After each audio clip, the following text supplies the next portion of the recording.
গাঁঠি কচুগুলোকে প্রেশার কুকারের ভেতর দিয়ে দিয়েছি দেখে আমার হাজব্যান্ড তো অবাক হয়ে গেছে। আমাকে জিজ্ঞেস করছে, গোটা গোটা গাঁঠি কচুগুলোকে তুমি প্রেশার কুকারের ভেতর দিয়ে দিলে, কী রান্না করবে আজকে? খোসাও তো ছাড়ালে না। আমি বললাম, দেখতে থাকো না, খুব তাড়াতাড়ি আজকে রান্নাটা করে ফেলবো।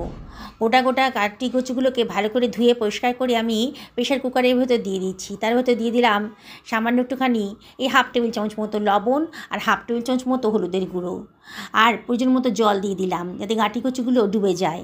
আর দিয়ে দিলাম খানিকটা তেঁতুল। গাঁঠি কচুতে অনেক সময় গলা চুলকায়, তাহলে তেঁতুলটা দিলে পরে কিন্তু আর গলা কুটকুট করবে না। এবার আমি ঝটপট একটা মশলা বানিয়ে নেব।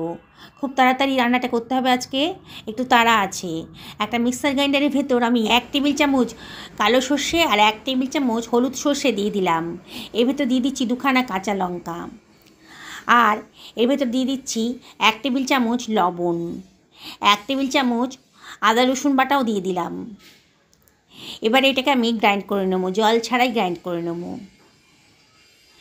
তারপর গ্রাইন্ড হয়ে গেছে, এর ভেতর আমি দিয়ে দিচ্ছি 1খানা টমেটো কুচি। টমেটোর আগে থেকে কুচিয়ে রেখেছিলাম, ভালো করে ধুয়ে 1 টেবিল চামচ জলও দিয়ে দিলাম। আর এর ভেতর সমস্ত বেসিক মশলাগুলো, যেমন 1 টেবিল চামচ হলুদের গুঁড়ো দিলাম, 1 টেবিল চামচ ধনের গুঁড়ো দিলাম, 1 টেবিল চামচ জিরের গুঁড়ো দিলাম, আর দিলাম 1 টেবিল চামচ লঙ্কার গুঁড়ো দিয়ে এবারে আমি এটাকে গ্রাইন্ড করে নেব। সমস্ত মশলাগুলো একেবারেই দিয়ে দিলাম, পরে আর বাড়তি মশলা দিতে হবে না। সুন্দর একটা স্মুথ পেস্ট তৈরি হয়ে গেছে, সরিয়ে রাখলাম। একটা কড়াই গরম করতে দিয়ে দিয়েছি, কড়াইটা যখন বেশ গরম হয়ে গেছে তখন 2 টেবিল চামচ মতন সর্ষের তেল দিয়ে দিলাম। তেলটা যখন বেশ গরম হয়ে গেছে তখন 1/2 টেবিল চামচ গোটা জিরে দিয়ে দিলাম। সুন্দর করে ফ্রাই হচ্ছে যখন, তখন তার মধ্যে দিয়ে দিলাম কতগুলো রসুন কুচি করে কেটে রেখেছিলাম, দিয়ে দিলাম। এবার এর ভেতর দিয়ে দিচ্ছি কুচনো পেঁয়াজটা, 2খানা পেঁয়াজ কুচি করে কেটে রেখেছিলাম, দিয়ে দিলাম। এবারে আমি সব কিছু ভালো করে মিশিয়ে নেব। এর মধ্যে সামান্য একটুখানি রঙের জন্য, জাস্ট কালারের জন্য সামান্য একটুখানি হলুদের গুঁড়ো আর সামান্য একটু লঙ্কার গুঁড়ো দিয়ে দিয়েছি। আর দিয়ে দিচ্ছি সামান্য একটুখানি লবণ, এটা জাস্ট কালারের জন্যে। আমি তো সমস্ত মশলা আগে থেকে গ্রাইন্ড করে রেখেছি, তাহলে এখানে আর বাড়তি মশলা দেওয়ার প্রয়োজন হবে না। দিয়ে এটাকে একটুখানি কষিয়ে নিচ্ছি। এসে ফ্লেমটা হাইতেই রেখেছি, আর অনবরত কিন্তু নাড়তে হবে। এবারে যখন পেঁয়াজের কাঁচা ভাবটা চলে গেছে তখন দিয়ে দিচ্ছি ছাড়ানো চিংড়ি মাছটা। চিংড়ি মাছটাকে আগে থেকে খোসা ছাড়িয়ে পরিষ্কার করে ধুয়ে রেখেছিলাম। চিংড়ি মাছটা দিয়ে দিলাম। এখানে 350 গ্রাম মতো চিংড়ি মাছ আছে। দিয়ে চিংড়ি মাছ সহ সব কিছু ভালো করে একটু কষিয়ে নিচ্ছি। এদিকে আমার গাঁঠি কচুগুলো কিন্তু সেদ্ধ হয়ে গেছে। একটা সিটি দিয়েছি, তারপরে জল থেকে তুলে নিয়েছি, একটা ঝাঁঝরি মতো রেখে দিয়েছি। এবার খোসাগুলোকে আমি কেটে নিচ্ছি, মানে ছাড়িয়ে নিচ্ছি, আর আঙুল দিয়ে ছাড়িয়ে নিচ্ছি। একেবারে নরম হয়ে গেছে গাঁঠি কচুগুলো, বোঝাই যাচ্ছে খুব সুন্দরভাবে সেদ্ধ হয়ে গেছে। খোসাটাকে আমি আস্তে করে ছাড়িয়ে নিচ্ছি। রেসিপিটা দারুণই সুন্দর, একেবারে হোটেলের স্টাইলে রান্না হবে আজকে। এবার গাঁঠি কচুগুলোকে আমি মাঝখান দিয়ে কেটে নিয়েছি। এদিকে চিংড়ি মাছটাও অনেকটা ফ্রাই হয়ে গেছে, খুব বেশি ফ্রাই করব না, চিংড়ি মাছের কালারটা একটু চেঞ্জ হয়ে গেছে। এবারে চিংড়ি মাছটাকে আমি অন্য একটা পাত্রের ভেতর তুলে রাখছি। দারুণ সুন্দর টেস্টি রেসিপি আজকে তৈরি হতে চলেছে, দারুণ সুন্দর গন্ধও বেরোচ্ছে।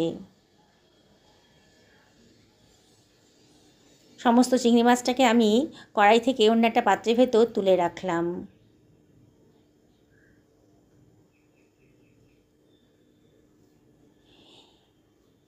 এবারে কড়াইতে আর কোনো তেল নেই, আর একটু তেলের প্রয়োজন আছে আমার। সেই জন্য আমি এখানে এই 1.5 টেবিল চামচ মতো সর্ষের তেল দিয়ে দিলাম। তেলটা যখন গরম হয়ে গেছে তখন 1/2 টেবিল চামচ গোটা জিরে দিয়ে দিয়েছি। জিরেটা যখন একটু ফ্রাই হয়ে গেছে তখন দিয়ে দিচ্ছি গ্রাইন্ড করে রাখা মশলাটা। পুরো মশলাটাই দিয়ে দিলাম, আর গ্রাইন্ডারটা ধুয়ে একটু জলও দিয়ে দিলাম, কোনো কিছুই নষ্ট করব না। আবারও সব কিছু ভালো করে কষিয়ে নিচ্ছি। যত ভালো করে কষাবেন ততই কিন্তু ভালো স্বাদ আসবে। সুন্দর করে কষিয়ে নিচ্ছি। এবারে এর ভেতরে আমি দিয়ে দেব 2 টেবিল চামচ মতো দই। দইটা দিলে পারে দারুণ সুন্দর একটা টেস্ট আসবে। দইটা দেওয়ার সময় কিন্তু গ্যাসের ফ্লেমটা একেবারে লোতে রাখতে হবে। আবার বাটি ধুয়ে একটু জলও দিয়ে দিলাম, দিয়ে সব কিছু খুব ভালো করে মিশিয়ে নিচ্ছি।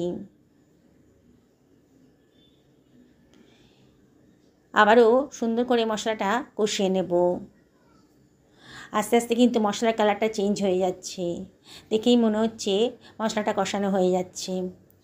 এবার কতগুলো কাঁচা লঙ্কা দিয়ে দিলাম, আর দিয়ে দিচ্ছি সামান্য একটুখানি চিনি।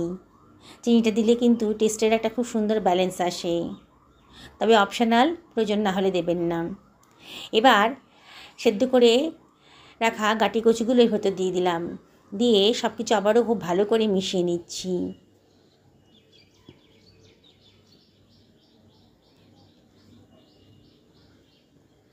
সব কিছু মেশানো হয়ে গেছে, আবারও একটুখানি ভালো করে কষিয়ে নেব মশলার সাথে।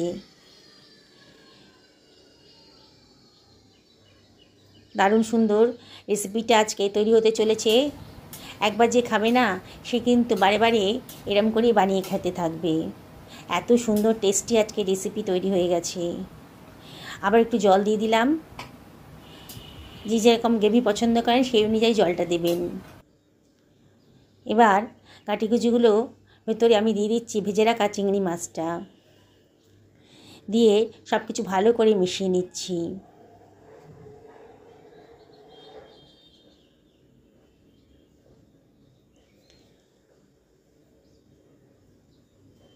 এবার ঝোলটা যখন ফুটতে শুরু করেছে, তখন আমি এর ভেতর দিয়ে দিচ্ছি গরম মশলার গুঁড়ো।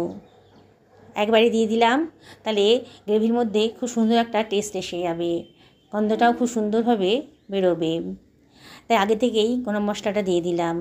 এবারে ঢাকা দিয়ে মিনিট 5 এটা রান্না করে নেব, একেবারে লো ফ্লেমে। 5 মিনিট হয়ে গেছে, আমার কিন্তু রান্নাটা কমপ্লিট হয়ে গেছে। দারুণ সুন্দর গন্ধ বেরোচ্ছে, তার কালারটাও কত সুন্দর এসেছে। গ্যাসের ফ্লেমটা অফ করে দিয়েছি, দারুণ সুন্দর দেখতে লাগছে। এবার গরম ভাতের সাথে কিন্তু খাবার পালা। এটা কিন্তু ভাত, রুটি, লুচি, পরোটা সবের সাথেই কিন্তু দারুণ খেতে লাগবে।